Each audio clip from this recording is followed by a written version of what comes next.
Mithilanchal ambition परिवार में आप सभी महानुभावों का हम हार्दिक अभिनंदन और स्वागत करते हैं।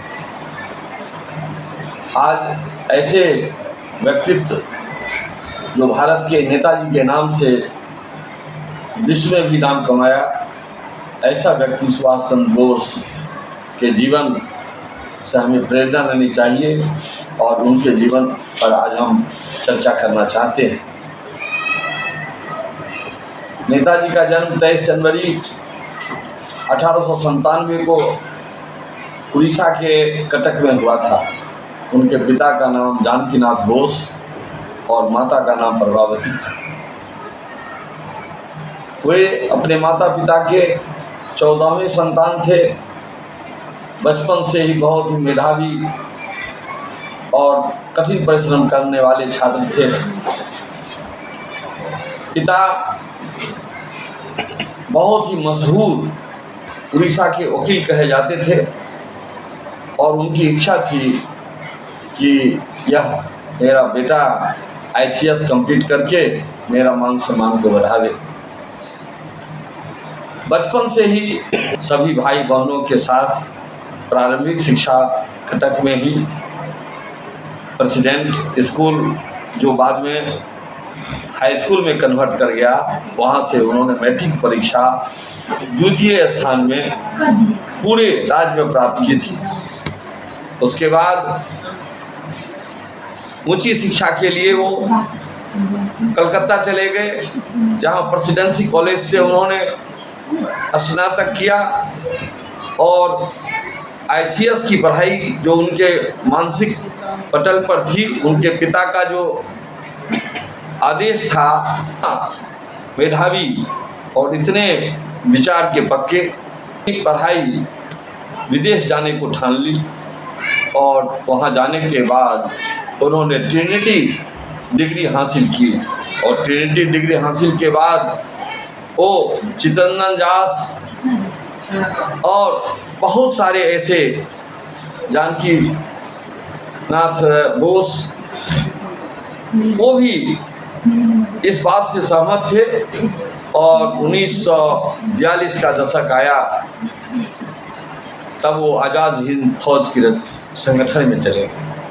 आज़ाद हिंद फौज का जब गठन हुआ, उस समय में भारत में आज़ादी की लड़ाई चल रही थी, जो उनको आकर्षित किया। स्वतंत्रता संग्राम के बहुत बड़े नेता सुभाष चंद्र बोस के जीवन में मात्र उनकी एक बेटी हुई और उनकी पत्नी अमिकेल से उनकी शादी हुई थी। सुभाष चंद्र बोस ऐसे विद्वान और तेज तर्रार नेता थे जो हमेशा यह चाहते थे कि स्वतंत्रता की कड़ी में जकड़ा हुआ भारत में हम ICS की नौकरी नहीं करेंगे। और उनके मन में यह भी बात थी कि मैं अपने पिता के मन की बात को भी पूरा करना चाहता हूँ। उन्होंने अपने भाई शरद चंद्र को खबर लिखा कि मैं ICS कंप्लीट कर चुका हूँ, लेकिन मैं चाहता हूँ कि इस नौकरी को नहीं करूँ। पिताजी के मन की बात पूरा होने के लिए मैंने ICS कंप्लीट कर लिया है और मैं इसे नौकरी से तिलांजलि दे रहा हूँ, जिसकी खबर उन्होंने अपने जो गुरु के बराबर थे चित्तरंजन दास को उन्होंने एक पत्र लिखा। प्रभावती एवं परिवार के अन्य सदस्य जब तक जानते तब तक वो ये काम कर चुके थे। उस समय ज़िंदगी की एक ऐसी भी वारदात उनके संदर्भ में मैं कहना चाहूँगा कि जब उन्हें कांग्रेस का अध्यक्ष बनाया जा रहा था तो महात्मा गांधी उसे सहमत नहीं थे। पंडित नेहरू एवं अन्य लोग चाहते थे कि सिद्धारमैया को हम अध्यक्ष बनावे। वोटिंग हुई, गांधी जी के नहीं चाहने के बावजूद भी सुभाष चंद्र बोस 233 मत से आगे हो गए और चुनाव जीत लिया। फिर भी गांधी जी सहमत नहीं थे और गांधी जी ने सोचा कि अब कांग्रेस से हमें निकल जाना चाहिए। ऐसे सुभाष चंद्र बोस, ऐसे नेताजी अपने जीवन में कई पड़ाव देखे, लेकिन यहाँ तक भी हुआ कि वो जब गांधी जी के वक्त नहीं थे तो उन्होंने कहा कि चुनाव जीत कर भी मैं बापू का सम्मान करते हुए मैं इस पद को छोड़ रहा हूँ और सिद्धार्थ मैया को बनाया जाए। उन्होंने नारा दिया था जय हिंद, और दूसरा उन्होंने कहा था कि तुम मुझे खून दो, मैं तुम्हें आज़ादी दूंगा।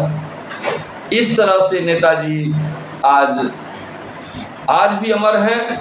और उन दिनों 1945 के दशक में वो जब विदेश यात्रा पर थे, कहा जाता है कि एयर क्रैश में उनकी मृत्यु हुई, जिनका साक्ष्य आज तक नहीं मिला, और उनके परिवार वालों ने बहुत दिनों तक यह संजो कर रखा था कि मेरा सुभाष जिंदा है। भारत के जो सरकार की जो स्पष्ट नीति हुई, जो सरकार के नॉलेज में ये खबर आई, तब जाकर के हुआ कि नहीं, विदेश में उनकी मृत्यु हो गई है। और उस दिन से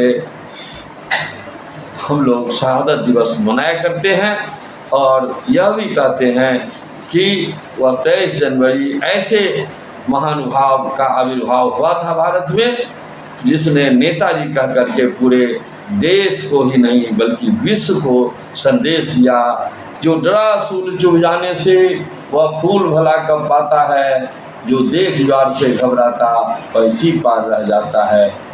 मत सोचो साधन क्या होगा, पहले मन को तैयार करो, जीने की लगन लगी हो तो पहले मरना स्वीकार करो। धन्यवाद।